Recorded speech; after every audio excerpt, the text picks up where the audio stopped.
The stars outside the window of Sol's Promise looked like rivers of light. The ship moved through folded space, gliding across invisible waves of gravity. Inside the control deck, the crew worked quietly, every screen glowing with faint blue light. It had been 3 weeks since they left Earth, and though space was endless, the sense of purpose gave them strength. Admiral Nathan Cole stood at the main console, watching the data feed scroll by. His gray eyes reflected the endless stars. Around him, the bridge buzzed with calm focus. Navigation officers, communication teams, and engineers all performing their duties with silent precision. They were traveling toward another galaxy. The first humans ever to do so. Yet even with the ship's powerful engines and advanced warp drives, the distance was almost unimaginable. Dr. Ilara Voss often said it felt like chasing a voice across eternity. But Cole had always believed that no distance was too far when someone was calling for help. He turned to the communications station.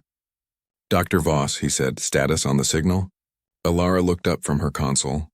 Her brown eyes were tired but determined. "Still active, sir. But it's fading faster now. The Valari's energy levels are dropping. Their world might not hold for long." Cole nodded slowly. "Then we have to make every second count." The bridge fell quiet. Every person aboard understood the weight of that sentence. This was not a mission for fame or discovery. It was a mission to save a civilization, a crew of many worlds. The Sol's Promise was not just a ship. It was a symbol of humanity's unity. Every nation had sent its best. There was Commander Honoraeus, a former rescue pilot from the lunar colonies. She had lost her family years ago during a failed evacuation on Mars, but instead of giving up, she had dedicated her life to saving others. Beside her worked Dr. Liwen Zhao, the ship's xenobiologist. He was a quiet man with bright eyes who loved the mysteries of life. For years he had studied how different environments could create new forms of intelligence. To him, meeting the Valari was not just science, it was destiny. There was also engineer Marcus Hale, a cheerful man who believed there was no machine that couldn't be fixed with patience and courage.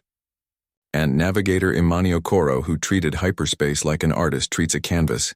Every movement through the stars was her masterpiece. Each of them had come for different reasons. But now they shared one purpose: to reach the Valari before their time ran out. A message in the dark in the evenings, when most of the crew rested. Ilara stayed awake in the communications lab. The Valari's message still echoed through the speakers, soft and broken, like an old song played through static. She tried to clean the sound, to find words hidden inside the noise. Then one night something changed. The pattern shifted. Ilara sat up straight. The transmission now included a faint rhythmic tone, like a heartbeat. Her computer's translation software struggled to make sense of it. But soon a new message appeared on the screen.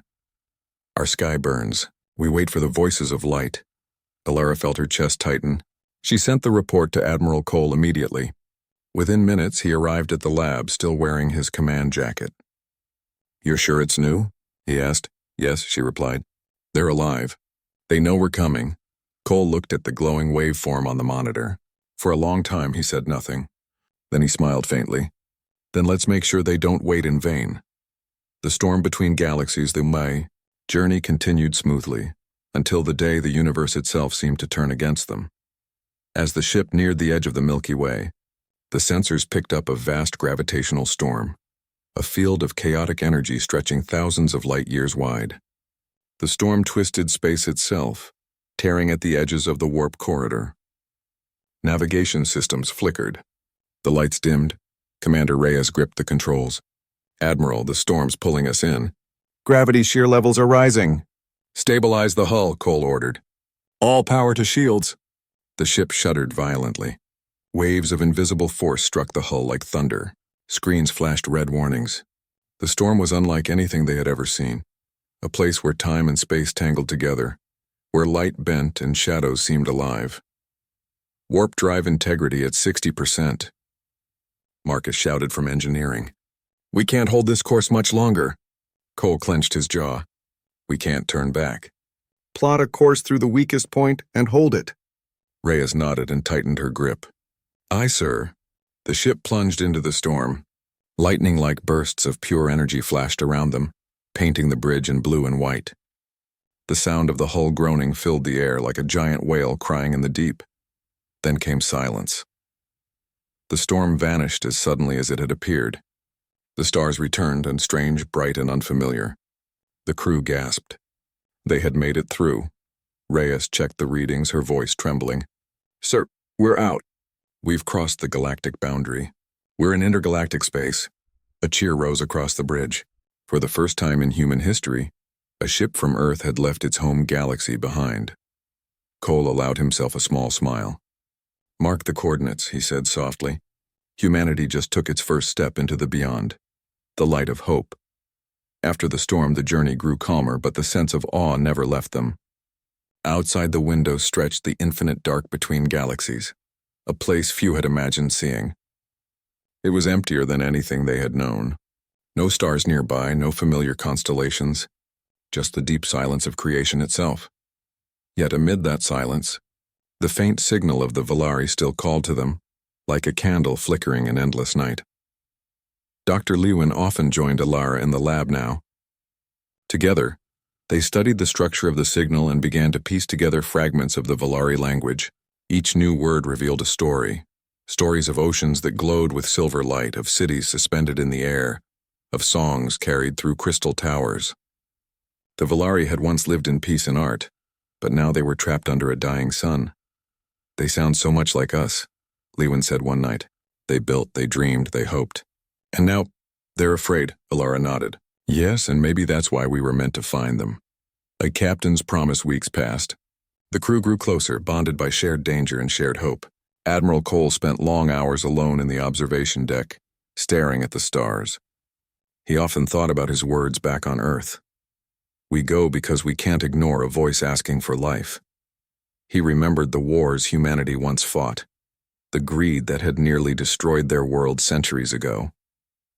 They had come so far since then. Now their mission was proof that they had changed, that they had learned compassion. Commander Reyes found him one evening standing by the window. "You never sleep, do you?" she said with a small smile. Cole chuckled quietly. "Old habits, you worry about the mission?" He nodded slightly. "Always. But not because I'm afraid to fail. I just don't want us to arrive too late." Reyes looked out at the stars. "Maybe time doesn't matter as much as effort, sir. If we show them that someone cared enough to try, maybe that's what really saves them."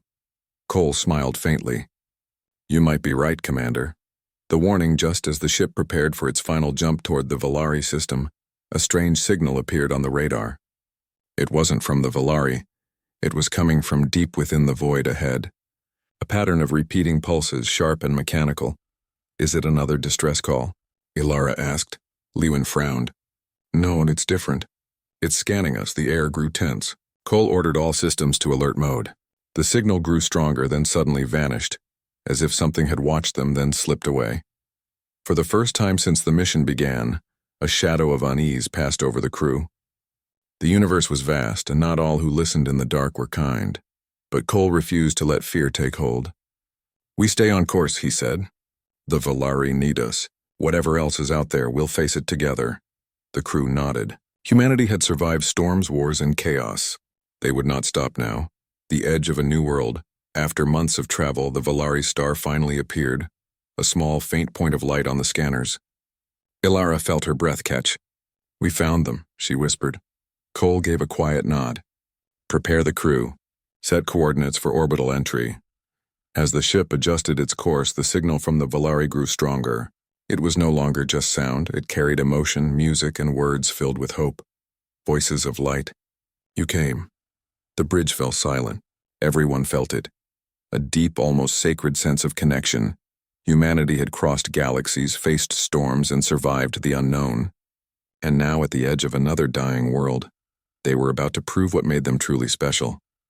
Not their power, not their machines, but their hearts. The stars above Earth were quiet, yet the darkness beyond shimmered with a distant threat. The void swarm lingered at the edges of the galaxy, unseen but aware. Inside the Luma's grace, the crew prepared for what was coming. Humanity's legacy had awakened, but would it be enough? Captain Alina Vera stood at the observation deck, her eyes scanning the shadows. "The void won't wait," she said. "It never does, but now, We can fight on our terms, Zira joined her.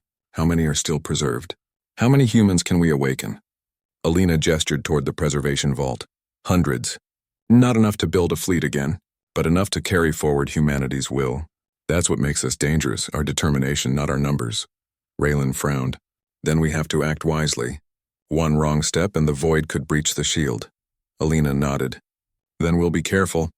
But we cannot hesitate. Humanity never hesitated when the galaxy depended on them. The Guardian intelligence spoke from the ship's console. Authorization confirmed. Revival protocols ready. Humans preserved in cryogenic suspension may be awakened. Risk manageable if supervision maintained. Zira placed her hand over the console. Then let's do it. Mira and Tor worked together to prepare the pods. Life support was steady, energy levels stabilized, and the system hummed as centuries-old machinery stirred to life. One by one, the pods hissed open.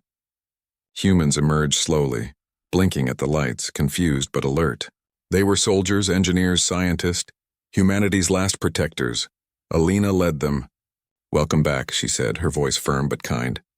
You're needed again. A man stepped forward, tall, with a calm strength in his eyes.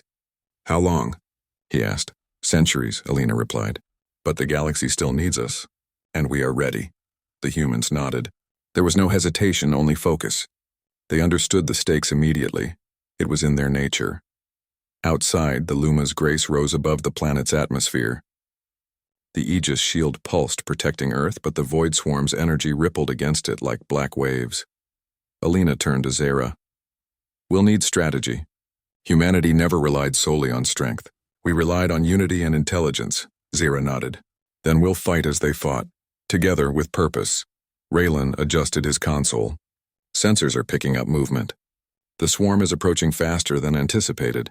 Alina studied the readings. Then we'll intercept them before they reach the shield's edge. The Luma's grace moved to intercept the swarm. Outside the windows, shapes twisted and writhed in the darkness. They were massive, silent, and dangerous, but there was no fear among the humans, only determination. Alina activated the ship's communication array. All humans, focus on the tactics you trained for. We fight smart. We fight together. This is humanity's way. One human officer, a woman with short brown hair, nodded. Understood. Let's make history again, Mira whispered. They don't even know the world is different, yet they feel the mission. Alina smiled faintly. That's the essence of humans. Instinctive courage even when everything is uncertain. The first tendrils of the swarm reached the shield. Energy pulses flashed as it tested the barrier, probing for weaknesses. Shields holding at 75%, the Guardian reported. Raylan adjusted the ship's trajectory. We need to lure them into the gravity well nearby. It's their best chance to slow the swarm. Alina nodded. Exactly. Humans understand strategy, patience, observation, and then decisive action. The Luma's grace led the swarm toward the system's massive gravity well, each move carefully calculated. The swarm twisted around, its shadow stretching and retreating like a living storm, but it followed. Zara turned to the crew. Remember, humanity never fought for glory. They fought for others. That's why they were unstoppable. The humans in the pods nodded silently. No words were needed. Instinct guided them. Once the swarm reached the gravity well, the Luma's grace executed a complex maneuver. Using the planet's magnetic fields, the ship manipulated the swarm's movement, funneling it into a narrow corridor where the Aegis shield's energy could be concentrated. Alina's hands moved across the controls with precision. Now unleash the core's energy. Tor channeled the power from the underground hub, sending a bright pulse of light into the swarm. The darkness writhed violently, struggling against the force. The humans outside activated their suits and ships, following coordinated maneuvers reminiscent of centuries-old battle drills. Each movement was precise, each strategy deliberate, a dance of intelligence and courage. The swarm faltered under the combined force of human ingenuity and the Aegis shield. Slowly it retreated, forced back by the light and strategy it could not comprehend. Inside the Luma's grace, Alina turned to Zira. Do you see? They were never just soldiers. They were problem solvers, innovators, thinkers. That's what made humanity dangerous, Zira smiled. And now that danger has returned. Raylan added, we've pushed them back. But they'll try again. Alina's eyes were firm. And next time we'll be ready. Humanity doesn't give up. They prepare, learn, and fight smarter every time. The crew worked together to stabilize the shield fully. The Guardian intelligence guided them as the Aegis absorbed energy from nearby planets and stars, feeding the field that kept the swarm at bay. The revived humans coordinated flawlessly. Engineers repaired circuits in real time, soldiers formed strategic formations, and navigators guided maneuvers that had been perfected over centuries. Shield strength 98%, the Guardian reported. Alina let out a small breath. We've done it, for now. But the swarm will return. Zara placed a hand on her shoulder. Then we'll be ready when it does. Humanity left us their lessons. We just have to follow them. In the following days, the humans began adapting to their new era. They studied alien technologies, learned about the changes in the galaxy, and shared their battle experience. Slowly, the crew began to see the full scope of humanity's impact. These people are more than survivors, Mira said. They're teachers, leaders, visionaries. Alina nodded. Exactly. Humanity wasn't just about fighting. It was about hope, intelligence, and perseverance. That's why they were the most dangerous beings. Not because they destroyed, but because they inspired, Raylan added, and now, they're back. The Luma's Grace rose into orbit once more, now carrying the last humans. From their position, they could see stars stretching infinitely ahead, a galaxy full of civilizations, many unaware of the danger lurking in the shadows. Alina addressed the crew and the revived humans. Our mission is clear. Protect the galaxy, preserve life, and remember why humans were feared. Not for violence, but for courage, intelligence, and compassion. The humans saluted instinctively. They had been trained for this for centuries, even while asleep. Zira looked at the stars. Then let the galaxy remember them. Let it remember humanity, the most dangerous beings, because they never gave up, even when hope seemed lost. Outside, the swarm lingered at the edge of the shield, black tendrils pulsing in anticipation. But the humans were ready. Alina and her crew would lead them, combining centuries of knowledge with unbreakable willpower. The stars shone brightly, reflecting on the Luma's grace as if the universe itself acknowledged the return of a force it had long underestimated. Humanity had returned, and the galaxy would never forget why they were called dangerous. Alina's final words echoed through the ship. Not for power, not for conquest. We are dangerous because we fight for others, because we never stop, and because we never surrender. The crew looked at one another, determination in every eye. Outside, the swarm stirred, testing the shield once again. But this time, the most dangerous beings were awake, aware, and united. And the galaxy had a chance, because humanity had returned. The soul's promise floated above the edge of a broken world. The planet below was once beautiful. Now it was a cracked sphere glowing with faint red light. Rivers of molten fire crossed the surface like open scars, and the sky shimmered with strange green clouds. Every few minutes, the dying sun at the center of the system sent out waves of burning light, shaking the planet's atmosphere. The crew stood in silence, staring at the image on the main screen. No one spoke for several seconds. It was a sight that humbled even the most experienced explorer. Dr. Alara Voss whispered softly, "They weren't lying. Their world is truly dying." Admiral Nathan Cole crossed his arms, eyes fixed on the burning planet.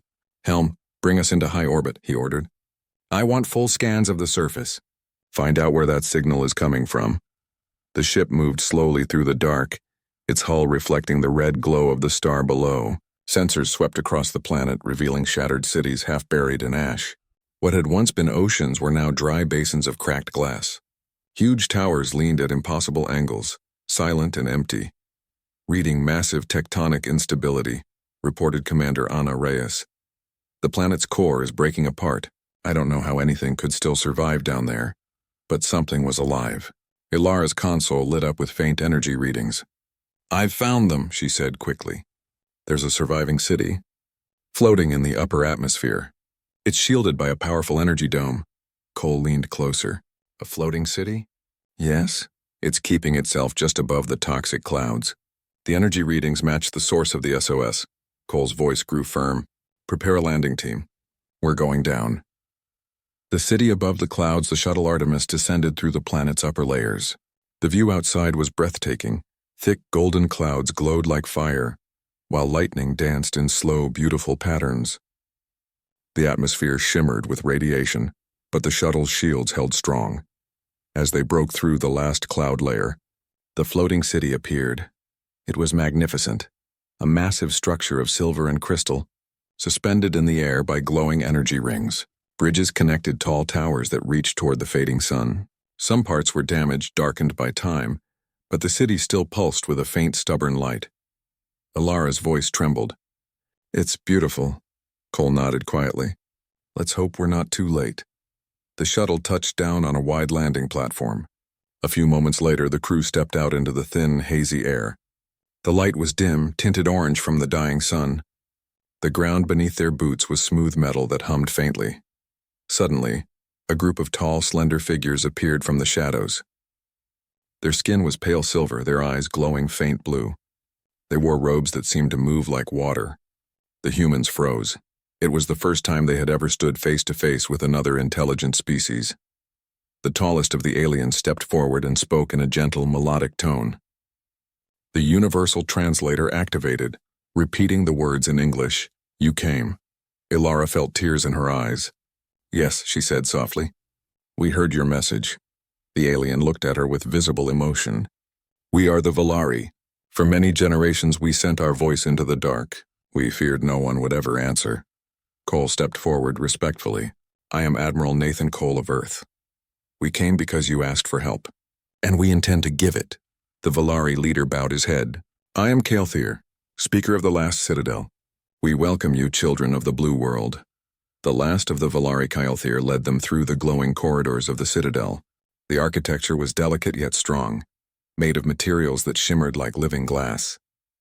Inside, the crew saw hundreds of Valari, all thin and weary, their movements slow and graceful. Many looked ill, their light fading. Dr. Liwen Zhao studied the readings on his wrist scanner. "They're suffering from radiation exposure and nutrient loss," he said quietly. "Their bodies can't survive much longer under these conditions." Kael'thir heard him and nodded sadly. "Our world is lost. The sun that gave us life now consumes us. We have no ships left to flee, no worlds to go to. We sent our plea to the stars, hoping for mercy from the unknown." Alara placed a hand over her heart. "You found mercy," she said gently. "You found humanity." The Valari stopped walking and looked at her, his glowing eyes soft. "Your words carry warmth. Long ago, we believed kindness was the most powerful force in the universe. Perhaps it still is." They entered a great hall where a large holographic globe of their planet rotated slowly. Red marks covered most of the surface, showing areas already destroyed. Kael'thir pointed to the glowing core. "In less than one cycle, our star will collapse. When it does, this world will burn completely." Cole exchanged a grim look with Reyes. "We'll need to act fast," he said. "We'll send a signal to our ship. If we can transfer enough energy, we might move this citadel through a hyperspace jump." Kael'thir looked confused. "You would risk yourselves for us?" Cole nodded without hesitation. "We came to help. That's all that matters." A fragile hope back aboard the Soul's Promise, engineers began to work on a daring plan. Using quantum gravity anchors, they would attach the floating city to their ship's jump field and pull it into hyperspace. It had never been done before, but there was no time to test it. On the surface, Alara and Liwen helped the Valari prepare for evacuation. They moved families to secure chambers, treated the sick, and repaired failing power lines. Everywhere they went, the Valari watched them with awe, as if humans were angels from legend. One young Valari child tugged at Alara's sleeve and asked, "Is your world bright?" Alara smiled softly. "Very bright, and full of life. One day you'll see it," the child's eyes shimmered. "Then I will dream of it until that day." The work continued for days, every moment filled with tension. The star above them grew angrier, sending out violent bursts of light. Whole sections of the planet began to crumble into the void. Still, the humans worked without rest. When the sun trembled on the 5th day, the alarms blared. Massive solar activity detected. Reyes shouted through the radio. "The sun's magnetic field is collapsing." From the Citadel's windows, the sky turned pure white. Streams of plasma tore across the horizon. The dying star began to expand, glowing like a furious eye. Kael'thir and his people looked up in horror. Cole's voice came through the comm. "Alara, Liwen, get everyone inside the shielded chambers. We're beginning the lift." The Citadel shook violently as the gravity anchors activated. Huge beams of light surrounded the city. connecting it to the Soul's Promise in orbit. The air vibrated with deep thunder. One by one, the energy rings of the Citadel began to spin faster, glowing brighter. Alara grabbed a rail as the floor tilted beneath her. "Come on, everyone, move!" The Valari followed the humans into the chambers, their faces filled with fear but also hope. For the first time in generations, they were not alone in their struggle. The light between worlds up in orbit, the crew worked desperately to maintain control. "Quantum field unstable," Marcus yelled. "If it collapses, the Citadel will fall." "Hold it together," Cole commanded. "All power to the jump drive." The Soul's Promise glowed like a newborn star. The energy field wrapped around the Valari city, lifting it higher through the storm of fire below. For a moment, everything seemed to hold steady, until a blinding wave from the sun hit them. The ship trembled. Circuits exploded, systems flickered and died. Reyes shouted over the noise. "Admiral, the core is overheating. If we don't jump now, we'll lose everything." Cole looked at the image of the burning planet on the screen. He knew what had to be done. "All hands, prepare for emergency jump. Target coordinates, Earth orbit." He paused, then whispered softly, "We'll bring them home." He pressed the final command. The engines roared. A brilliant flash consumed the ship and the city, tearing them from the dying system. Behind them, the star collapsed, swallowing its world in golden fire. Silence. When the light faded, the Valari home was gone. For a long moment, space was empty. No planet, no ship, no sound. Then, a faint echo rippled through the void. A single line of data appeared on the communications console aboard the Soul's Promise's sister ship, still waiting at the edge of the system. It read, "Jump complete. Survivors safe. Humanity kept its promise." The Soul's Promise floated above the void where the Valari world had been. Its hull shimmered with energy as the massive city of the Valari hovered within the ship's gravity field. The Citadel's energy rings pulsed, keeping it aloft and stable, but the strain on both city and ship was extreme. The operation had worked. The Valari were alive, but the hardest part was still ahead, keeping them alive long enough to reach a safe home. Admiral Nathan Cole stood at the command deck, eyes scanning a complex display of power readings and structural integrity monitors. The floating city's energy output was unstable. One wrong surge and the Citadel could collapse or be torn apart mid-flight. Every member of the crew knew that failure was not an option, but the margin for error was tiny. "Status report," Cole demanded. Engineer Marcus Hale rubbed his temples. "The gravity anchors are holding, but we're at 85% of safe capacity. Any more strain and the city will start to tear itself apart. We need more energy flow to the stabilizers. Now." Dr. Liwen Zhao was already moving through the ship, checking the Valari life support systems. "The citizens are showing fatigue and stress," he reported. "Even with the Citadel shields, their biology is struggling. We need to relieve their energy strain. They can't survive much longer in this unstable field."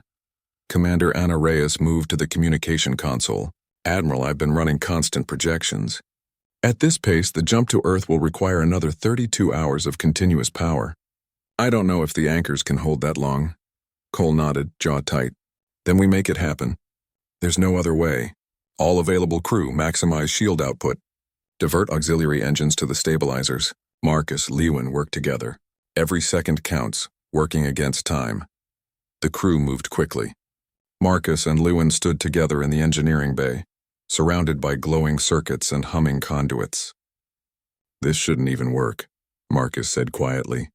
"These anchors were never designed to carry an entire city." Liwen shook his head. "The Valari built this citadel to survive storms, but nothing could prepare it for hyperspace. If we can synchronize their energy cores with the quantum field, maybe, just maybe, we can hold it together." They began rerouting energy lines, fusing Valari power cells with the ship's reserves. Sparks flew, systems beeped warnings, but slowly the stabilizers began to hum more evenly. The Citadel's glow steadied, but the strain remained. Every fluctuation sent a shiver through the hull. Every second was a gamble. Above them, the Valari watched from their chambers. Kael'thir, the speaker, stood quietly beside humans who had become their saviors. He looked at the crew with a mixture of awe and fear. "You risk yourselves for us," he said softly. "Why?" Cole appeared behind him, calm but firm. "Because your lives matter.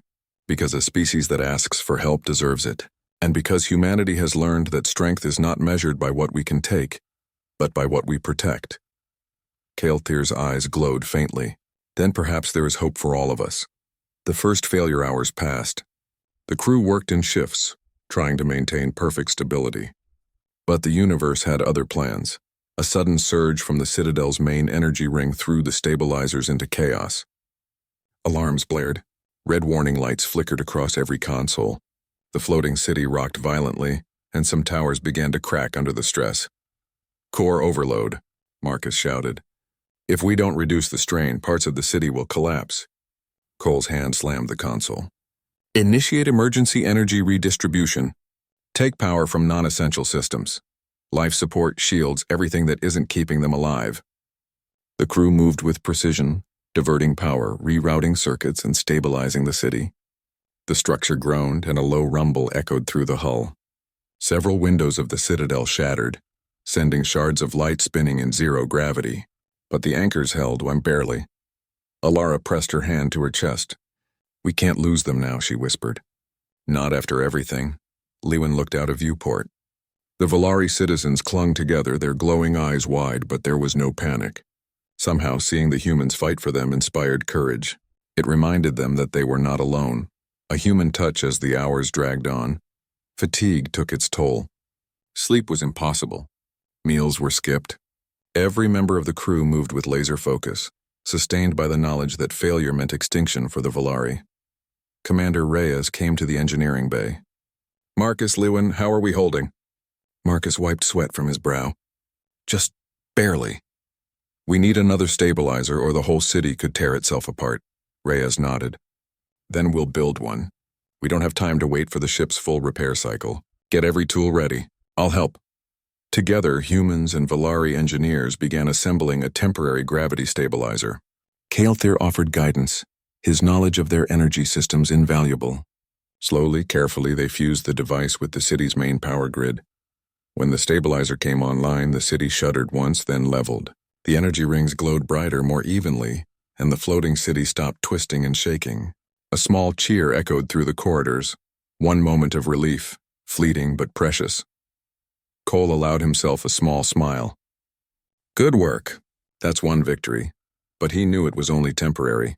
The jump to Earth was still hours away, and the Citadel's energy cores could not hold indefinite strain. The final push, the decision was made. To make the jump, Sol's Promise would have to stay close to the Citadel, anchoring the quantum field manually. This meant the ship itself would experience extreme stress, and the risk to the humans aboard was immense. Cole addressed the crew. This is the final push. Every system, every hand, every mind, and we give it all. We are the anchors of hope. If we fail, the Valari fail. If we succeed, we save an entire civilization. The crew nodded, determination shining in their eyes. They had trained for this, studied for this, and lived for this moment. As the engines roared and the energy anchors hummed in harmony with the Citadel, the crew of Sol's Promise held their breath. The stars outside stretched into long streaks as hyperspace began to form. Light bent, gravity twisted, and for a moment the universe itself seemed to hold still. Then a burst of energy from the dying cores of the Valari Citadel struck the ship. Panels exploded, alarms screamed, and several crew members were thrown to the floor. Sparks rained like fireflies. But Cole and the engineers held firm, manually stabilizing the connections. The city shook violently, but it did not collapse. Lywin and Marcus worked side by side, hands moving over consoles and conduits. Sweat streamed down their faces, but neither stopped. Almost there, Marcus shouted. We just need one more pulse. Ilara monitored the Valari citizens. They trust us. They're counting on us. Come on, come on. A moment of sacrifice, then came the final surge. A massive wave of energy from the Citadel threatened to tear Sol's Promise apart. Cole made a split-second decision. I'll anchor the main drive manually. You all complete the jump. I'll stay with the ship. No! Reyes shouted, stepping forward. We do this together. Cole shook his head. The city must survive. This is my choice. With a calm determination, he entered the engineering core, linking himself directly to the stabilizers. The energy field pulsed around him. He could feel the strain in every bone of the ship, but he held it. steady as a rock in a storm. "Go," he whispered. "Take them home." The jump sequence activated. The floating city and the attached crew were hurled through hyperspace, streaking across millions of light years toward a safe orbit near Earth. Behind them, Soul's Promise shuddered violently, energy sparking and systems failing. Then a final pulse of light, and the ship disappeared into the void. Survivors in orbit. When the jump completed, the Valari Citadel appeared above Earth's orbit. It hovered stable and alive, bathed in the warm light of a blue planet below. Humans and Valari alike stared in awe. On the bridge of the second ship, Ilara and Lewin watched the display. "It worked," Ilara whispered. "They're alive." Lewin nodded, tears in his eyes. "And Cole, he gave everything to make it happen." Kelter stood beside them, glowing softly. "Your people are extraordinary. They carry courage and sacrifice in every heartbeat. I do not know if I can find words to express my gratitude." Ilara smiled faintly. "Sometimes words are not enough. Actions are." The Valari looked down at Earth, their new home within reach. Hope, once almost lost, now glimmered stronger than ever. Far beyond the quiet edge of the Milky Way, where light itself seemed tired after traveling for billions of years, a small blue planet hung in silence. It was not Earth. It was called Velora, home to a gentle and ancient people known as the Velorians, a peaceful race of artists, thinkers, and dreamers. For thousands of years, Velora had known no war. Its oceans glowed with soft silver light, and its cities floated above clouds shaped by wind and harmony. The Velorians believed that peace was the highest form of strength. But peace can sometimes invite shadows. One cold morning, the sky of Velora burned red. From beyond their moon came metallic ships, dark and sharp like blades, carrying a race known as the Dravkons, creatures of iron skin and cold hearts. They conquered worlds, enslaved species, and crushed resistance without mercy. To them, Velora was just another resource-rich planet. The Velorians tried to reason with them. They sent messages of peace. The Dravkons answered with fire. Cities that once floated in the sky fell burning into the seas. The Velorians had no armies, no weapons that could match the invaders. Their leaders watched helplessly as their people were captured, their art destroyed and their light fading.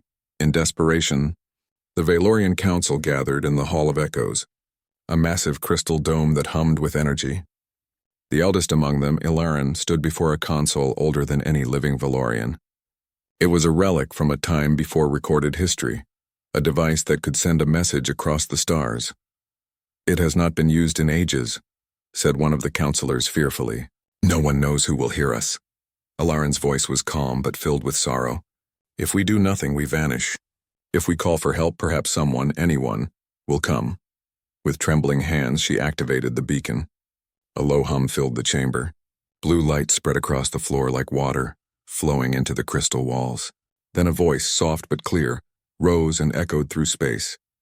"To any who can hear us, this is Velora. We are under attack. Our people are dying. We seek mercy, not war. Please, if you are out there, help us." The message repeated again and again, carried by waves of light through the endless void. For days, nothing happened. The skies remained red. The Dravkons tightened their grip. Hope faded, until one day something answered. Light years away, deep inside a quiet corner of space filled with dust and forgotten satellites, the human ship Ardent Dawn picked up the signal. Commander Ilara Holt, a tall woman with sharp eyes and a calm, focused mind, stood on the bridge as the faint sound echoed through the speakers. Her science officer, Lieutenant Vex, frowned at the display. "It's a distress signal. Very old frequency band. I'm surprised we caught it at all." Ilara leaned forward. "Origin?" "Coordinates traced to the far rim of the Perseus arm," Vex replied. "That's extremely far. Months of travel even at FTL." The bridge fell silent. They had heard many distress calls before. Pirates, lost freighters, planetary storms. But something in this voice was different. It wasn't just fear. It was pure sorrow. "Play it again," Ilara said softly. The message repeated. The words trembled, desperate and tired. "We seek mercy, not war." Her pilot, Sergeant Kane, turned in his seat. "Commander, that sector's uncharted. Could be a trap." Ilara's eyes narrowed. "Maybe, but what if it's real?" Kane shrugged. "Then we'd be the only ones crazy enough to go." Alara smiled faintly. Then it's a good thing we're human. 3 days later, the Ardent Dawn left the safety of known space. The ship was old, a refitted exploration cruiser, but it carried the heart of humanity, determination. Its crew of 50 men and women had seen more than most. They were survivors, engineers, explorers, and sometimes warriors when needed. As the stars stretched into lines and the ship jumped into hyperspace, Vex approached Alara. "You know the stories the galaxy tells about us, right?" Alara nodded. "Of course. They call Earth a death world." Vex gave a small laugh. "And us, death worlders. Dangerous, unstable, unpredictable." "Maybe they're right," Alara said, watching the endless light beyond the glass. "But when someone calls for help, we don't ignore it," Vex smiled. "That's why you're in command." Weeks passed. The journey was long and quiet. The crew of the Ardent Dawn prepared for anything, first contact, war, or even disaster. They didn't know what they'd find. Then, at the edge of known space, Valora came into view. At first, it was beautiful, a shining world of silver oceans and green skies. But as they drew closer, they saw the truth. The planet was burning. Clouds of smoke rose into orbit. Massive Dravkon warships surrounded it like vultures. "By the stars," whispered Kane. "They're being slaughtered." Alara stood motionless, staring at the planet below. Her heart tightened. "Open a secure channel," she ordered. Vex hesitated. "Commander, if we reveal ourselves, they'll detect us instantly." "Do it anyway," Alara said. "We're not here to hide." The ship's transmitter crackled to life. Her voice, calm but firm, echoed through the system. "To the people of Valora, this is Commander Alara Holt of the United Terran Fleet. We received your signal. You are not alone." For a long moment, there was only static. Then faintly a reply came. Is this real?" a trembling voice asked. "You heard us?" Alara smiled. "Loud and clear," another voice interrupted, deeper and filled with disbelief. "Who are you?" "You're not Dravkon. Your signal, it carries patterns we've never seen," Alara replied. "We're human. From Earth." There was silence. Then, almost in a whisper, "Death worlders. The old stories are true." Down on Valora, Ilaran stood in a shattered control room staring at the broken sky. Around her, the remaining Valorians whispered in awe. "The Death worlders. They came." Outside, Dravkon fighters screamed across the sky. The humans were outnumbered 100 to 1. But they did not retreat. From orbit, the Ardent Dawn launched small drones and deployed shielding fields to protect surviving Valorian cities. The Dravkons turned their attention upward, locking weapons onto the human ship. "Multiple hostiles approaching," Kane shouted. "We're surrounded." Alara didn't flinch. "Good. Let's remind them why they fear Deathworlders." The first volley hit the shields. The ship shook violently, alarms echoing through the bridge. But the crew held steady. "Target their flagship," Alara commanded. Kane grinned. "Aye, Commander." The Ardent Dawn's main cannon charged, glowing white-hot. With a roar like thunder, it fired, a beam of energy that tore through the Dravkon flagship's armor and split it apart in a blinding explosion. The sky above Valora lit up like a second sun. Down below, the Valorians watched in disbelief, the invincible Dravkons, defeated by a single human ship. For the first time in months, hope returned to Valora. When the battle ended, the night was quiet again. Alara stood on the bridge, breathing heavily. Her ship was damaged, but still alive. "Status?" she asked. "Shields at 20%, Vex said. "Hull breaches sealed. We lost 2 drones, but we're still here." Alara nodded. "Send a message to the Valorian Council. Tell them we'll do everything we can." Kane looked at her. "Commander, you really think we can hold this planet alone?" She smiled faintly. "No, but we can buy them time. And sometimes that's enough." Outside, Valora's first sunrise in peace began to rise, golden light breaking through the smoke. Far below, Ilaran looked up at the glowing human ship and whispered, "The stars answered our cry." She didn't know who these humans truly were, but she could feel something strange in their presence. Something powerful, something that made even the cruel Dravkons tremble. The Death Worlders had arrived, and the galaxy would never be the same again.